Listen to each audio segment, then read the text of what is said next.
अपने हाथों को उठाओ। Thank you Jesus. खुदावन आज स्पेशल बाइबल टीचिंग में तेरा पवित्र आत्मा तेरे लोगों से बात करे, तेरा पवित्र आत्मा तेरे लोगों को छुड़ाए, तेरा पवित्र आत्मा जीब और अचंभी के साथ इनसे बात करे। खुदावन इनके हृदयों को खोलें खुदावन इस वचन के लिए, और ये 100 का 100 गुना फलों को लेके आए। आपने कहा जो मेरे वचन को उत्तम हृदय में संभाल के रखता है वो 30 गुना 60 गुना और 100 गुना फलों को लेके आता है। पिता ये वचन इनकी जिंदगी में 100 गुना फलों को लेके आए। प्रभु यीशु मसीह के सामर्थी नाम में हम मांगते हैं, आमीन आमीन हालेलुया। आज मेरा बिलीव है कि खुदावन के नाम में आप बरकतों को पाएंगे, आप आशीषों को पाएंगे। जब कल रोज की रोटी प्रोग्राम में आपने सुना कि किस तरह से परमेश्वर ने इजराइलियों को जगाया कि उन पर बेगार यानी काम कराने वाले, बेगारी करने वालों को नियुक्त किया और उनको दुख दिया। क्यों? वचन कहता है निर्गमन 1 उसकी 11 आयत में, इसलिए उन्होंने उन पर बेगारी करने वालों को नियुक्त किया कि वे उन पर भार डाल डाल कर उनको दुख दिया करें। हालेलुया।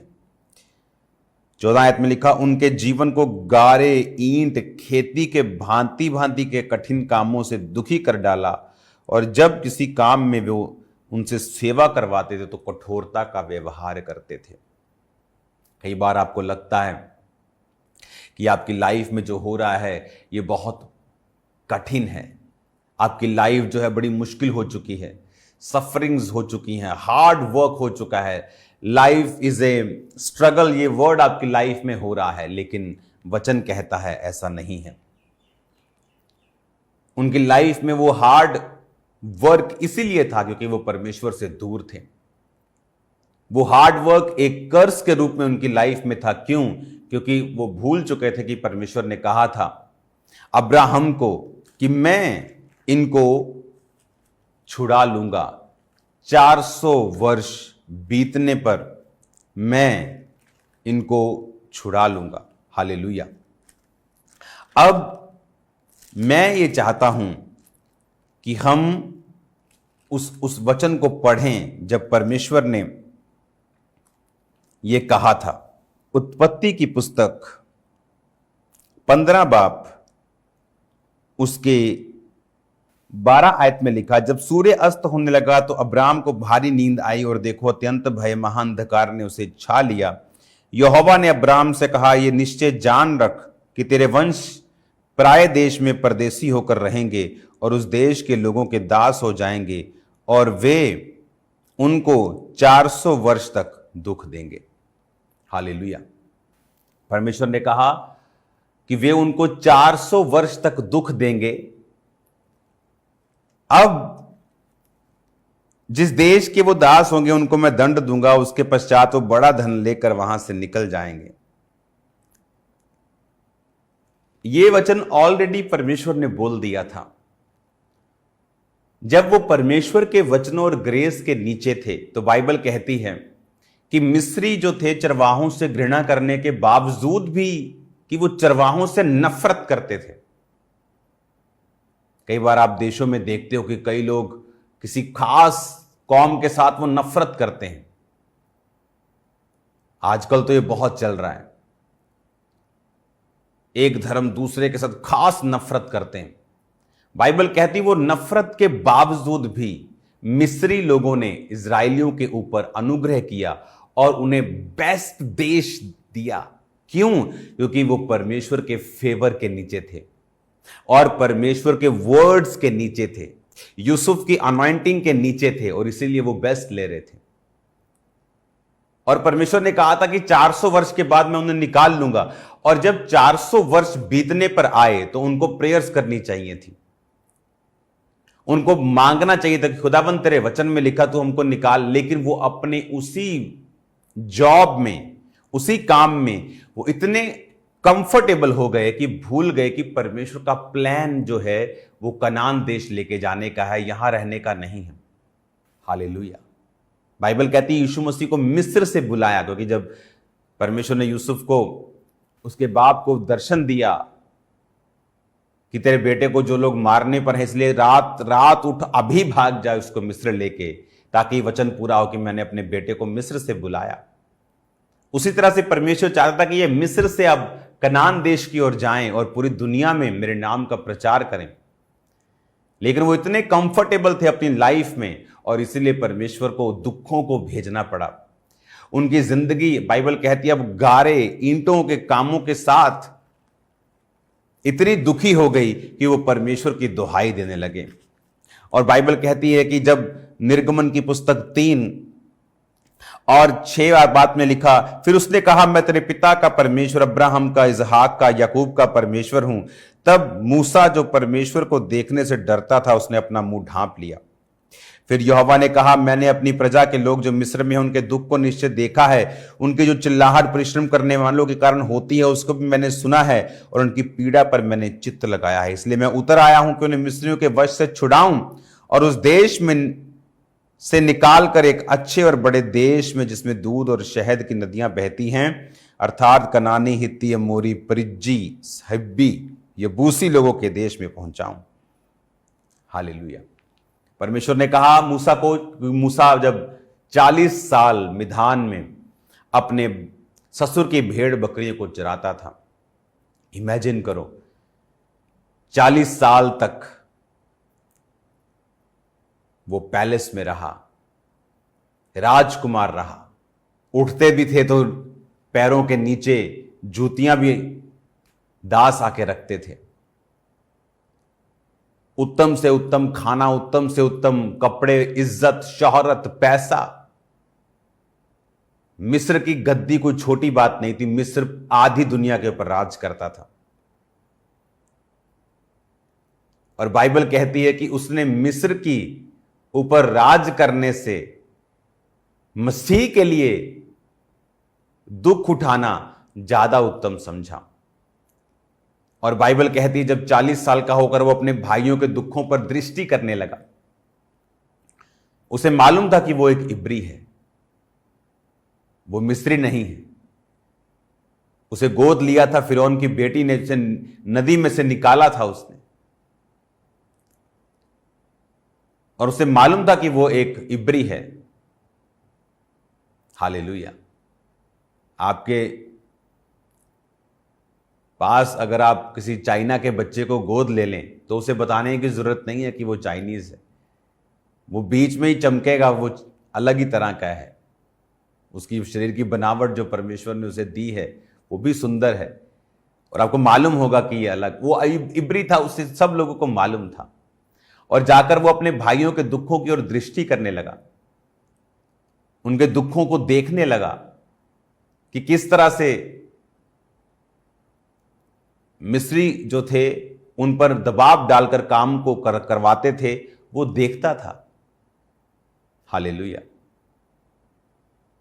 और जब एक मिस्री इब्री को मार रहा था तो उसने अपने ही मिस्री को, जिस देश का वो राजकुमार था, उस देश के सिटीजन को उसने मारकर मिट्टी में, बालू में, रेत में छुपा दिया। और जब अगले दिन वो फिर बाहर जा रहा था तो बाइबल कहती 2 इब्री आपस में लड़ रहे थे, तो उसने कहा क्यों लड़ रहे हो आपस में, भाई भाई हो?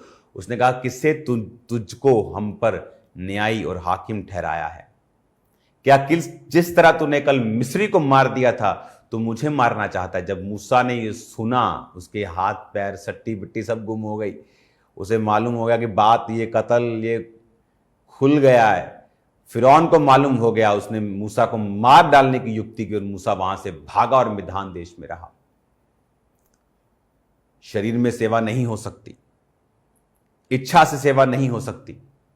मूसा तैयार नहीं था आत्मा में कि इतने लोगों को लीड कर सके, क्योंकि वो पोजीशन, वो पावर खुदाबंद के लोगों को लीड करके कनान में नहीं लेके जा सकती थी। उसे स्पिरिचुअल पावर्स चाहिए थी। तो वो कैसे मिलती? परमेश्वर ने उसे मिधान देश में भेजा। 40 साल, इमेजिन करो, 40 साल परमेश्वर ने उसकी तैयारी करवाई।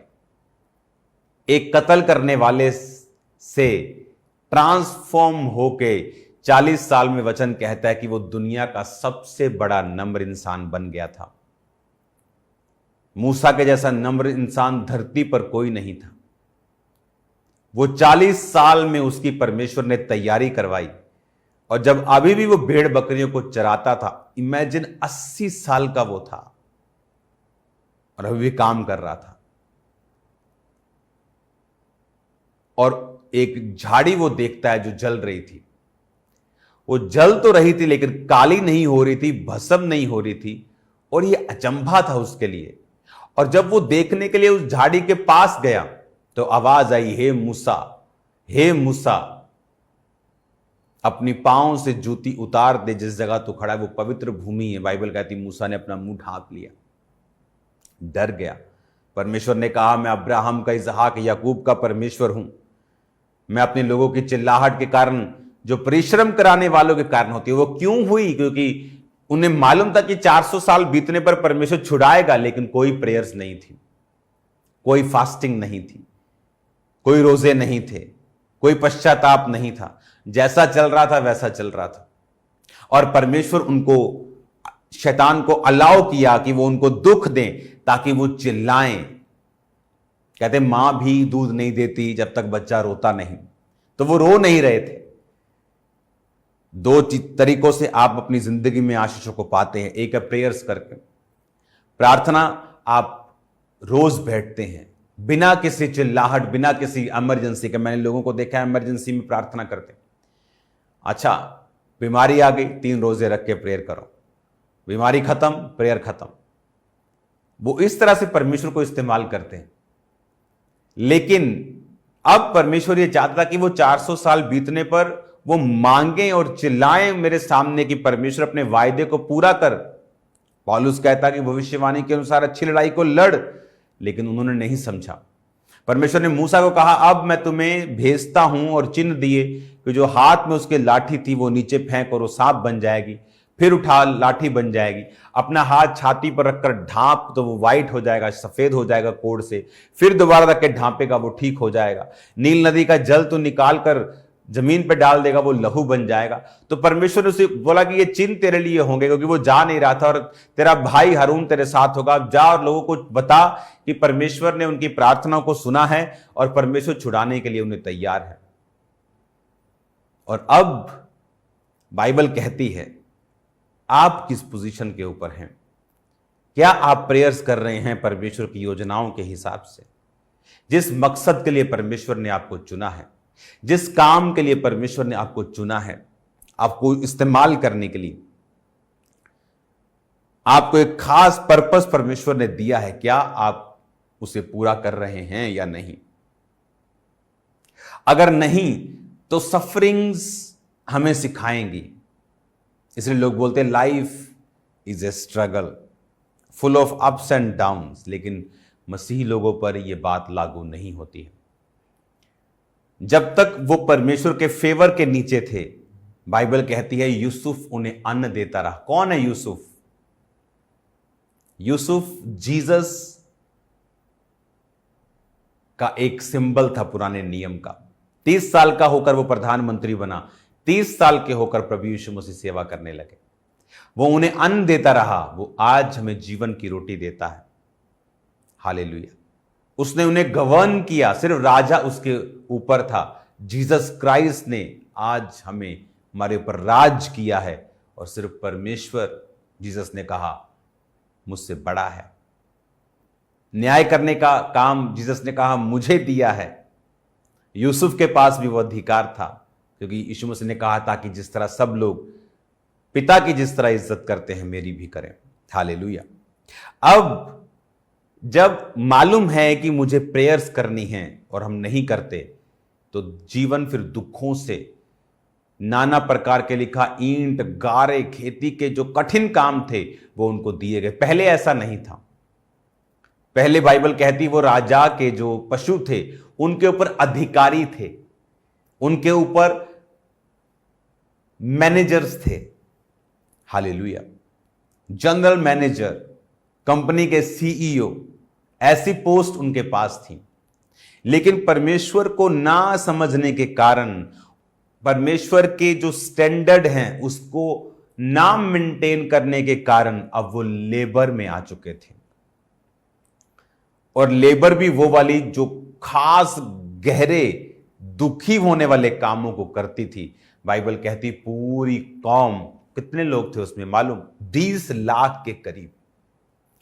6 लाख तो सिर्फ 20 साल से अधिक उम्र के मेल थे, लड़के थे, बेटे थे, जेंट्स थे। लड़कियां, टीन एजर्स, सब मिलाकर 20 लाख के करीब लोग थे। 20 लाख के करीब लोग अलग अलग तरह के खेती और भारी कामों से थक गए थे। क्यों? क्योंकि परमेश्वर के वचन का जो स्टैंडर्ड है उसे फॉलो नहीं किया। उसने कहा जो भविष्यवाणी तेरे विषय में की गई हैं उनके अनुसार तू अच्छी लड़ाई को लड़ेगा, अच्छी फाइट को करेगा। क्या थी वो फाइट? कि वो प्रेयर्स करें, कि वो योजनाएं बनाएं, प्रार्थनाएं करें, फास्टिंग करें, पहले से करके रखें। लेकिन बाइबल कहती 400 वर्ष परमेश्वर ने कहा और 430 वर्ष हो गए, वो हिले नहीं। परमेश्वर ने दुखों को भेजना स्टार्ट किया। कई लोग चर्च में वैसे नहीं आते, लेकिन जब दुख आने शुरू होते हैं वो जुड़ते हैं। अगर हम अपने आप ही, पंजाबी कहते हैं ना, अपने आप ही जो बंदे का पुत बन जाए, जब अपने आप ही समझ जाएं हम कि मुझे प्रेयर्स करनी है, संडे मिस नहीं करना, थर्सडे मिस नहीं करना, मुझे वचन मिस नहीं करना, मुझे प्रेयर्स मिस नहीं करनी, तो हम अपने आप ही फेवर के नीचे रहेंगे। और जब हम परमेश्वर को भूल जाते हैं और अपनी लाइफ में जो हम परमेश्वर नहीं चाहता, हम कंफर्टेबल हो जाते हैं, तो परमेश्वर फिर इन चीजों का इस्तेमाल करता है। हालेलुया। अब परमेश्वर ने उनको कहा कि अब जो परिश्रम कराने वालों के कारण जो चिल्लाहट सुनाई पड़ रही है, अब मैं तुझे भेजता हूं। तो ये मेक श्योर करो आपकी लाइफ में प्रेयर लाइफ कंप्लीट हो। आप परमेश्वर के सामने पहले से ही दुहाई दे रहे हों, प्रेयर्स कर रहे हों। क्योंकि लोगों को लगता है जब प्रेयर्स करने का मतलब यह है कि आपको अपने लिए प्रेयर करनी है। नो नो नो, प्रेयर्स का मतलब है आपको उन सब विषयों में प्रार्थना करनी है जो परमेश्वर का मकसद है। खामरा चर्च सेवकाई किसका विजन है? परमेश्वर का। मैं तो उसको जानता भी नहीं था। इमेजिन करो कि 19.5 साल तक मैंने कभी सुना भी नहीं था कि ऐसे घरों में चर्चें लगती हैं या चर्च होती है, मीटिंग होती है, हीलिंग होती है। सुना भी नहीं था यीशु मसीह के नाम को। अपने कॉलेज जाते वक्त रास्ते में एक चर्च आती थी, तो उस चर्च में मैं ऐसे ऐसे कर लेता था। मुझे लगता था कि ये कोई ईसाइयों का परमेश्वर है तो ऐसे ऐसे करते हैं। उसके बाद मेरे अपने आते थे तो पूरा मैं उनको करके जाता था। तो मुझे इतना ही मालूम था कि ये चर्च है, बस। उसके बारे में और कुछ नहीं मालूम था। अगर वो मुझे चुन सकता है और उसके बाद प्रेयर्स, फास्टिंग, उसकी योजना जो आपकी लाइफ में है, क्या योजना? आपके पास्टर के लिए प्रेयर करना, जो खुदावंद सेवकाई में कर रहा है उसके लिए प्रेयर करना, अपने बच्चों के लिए प्रेयर करना, अपनी फैमिली के लिए प्रेयर करना, अपने दर्शनों के लिए प्रार्थना करना, अपने फाइनेंस के लिए प्रेयर करना। शैतान का अटैक हो फिर प्रेयर में जाने से यह अच्छा है कि आप पहले से एडवांस में खुदावंद का थैंक्स करें और प्रेयर्स करें। हालेलुया। और यही गलती इजरायलियों ने की कि वो प्रेयर्स करना भूल गए। परमेश्वर नहीं चाहता कि आप प्रेयरलेस हों, आप प्रार्थना से रहित हों। और जितने लोग प्रार्थना से रहित होंगे उतने वो हार्ड वर्क में चले जाएंगे और दुखों में चले जाएंगे। उनके परिवार के ऊपर शैतान अटैक करेगा, उनकी सेहत पे करेगा, उनके फाइनेंस पे करेगा, उनके मेंटल हेल्थ पे करेगा, और उन्हें मालूम नहीं कि हो क्या रहा है। परमेश्वर ये चाहता हम उसकी ओर मुड़ें और देखें और फिरें और हम प्रेयर्स करें, हम प्रार्थना में जाएं, प्रेयर्स में जाएं और खुदावंद हमें बरकत दे और वो अपनी योजना को पूरा कर सके। आपकी लाइफ में एक खास मकसद है, एक बेटर, एक बेस्ट प्लान है परमेश्वर का, जो आज की लाइफ से कहीं अधिक अच्छा है। हालेलुया। अगर उन दिनों में मुझे दुख ना होते, आज मैं परमेश्वर को इतना अच्छी तरह से ना समझ पाता, तो वो दुख परमेश्वर की मर्जी से थे और जब मैंने परमेश्वर को समझा तो फिर उसके बाद मैंने वो हार्ड वर्क नहीं किया। हार्ड वर्क डिफरेंट चीज है, मेहनत करना एक अलग चीज है, काम करना एक अलग चीज है, लेकिन एक हार्ड वर्क करना यह परमेश्वर की ओर से नहीं है। हालेलुया। मसीह में हम हार्ड वर्क करते हैं, लेकिन वो अलग तरीके का हार्ड वर्क है। उसमें स्ट्रेस नहीं है, उसमें ऑपरेशन डिप्रेशन नहीं है, उसमें चिंताएं नहीं है। शरीर थक जाए तो सो लेते हैं, लेकिन वो डिप्रेशन ऑपरेशन वो स्ट्रेस नहीं है जो लोगों की लाइफ में है।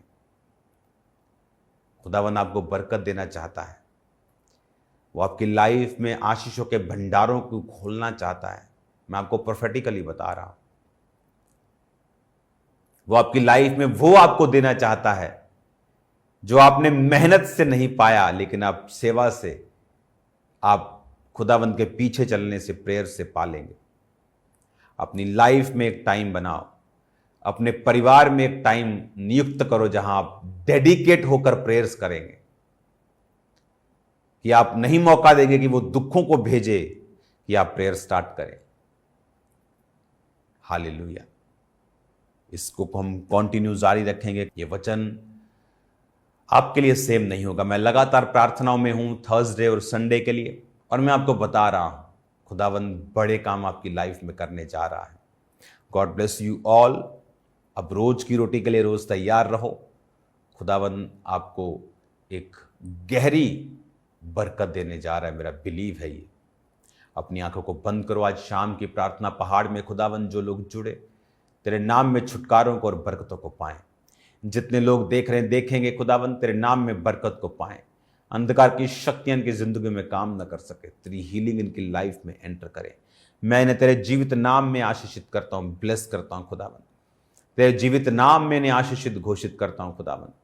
तेरी बरकत इनके परिवारों पर, इनकी लाइफ पे हो। इन्हें चंगा कर, आजाद कर खुदावंद। आज शाम की प्रार्थना पहाड़ में लोग डिलीवरेंस को, बरकत को देखें प्रभु यीशु मसीह के पवित्र नाम में।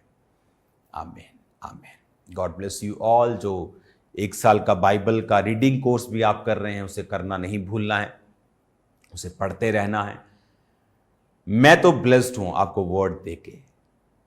बाइबल इस तरह से मेरे सामने है जैसे मेरे सामने ही सारा कुछ हुआ हो, और खास तब से जब से मैं आपको लाइन दर लाइन आपको टीच कर रहा हूं, तो मैं भी बरकत पा रहा हूं आपके साथ, आपको प्रीच करके, आपको परमेश्वर के वचन को बता के। तो प्रेयर्स को खींच के रखना अपनी लाइफ में, अगर आप चाहते हो परमेश्वर की प्लानिंग पूरी हो। God bless you all.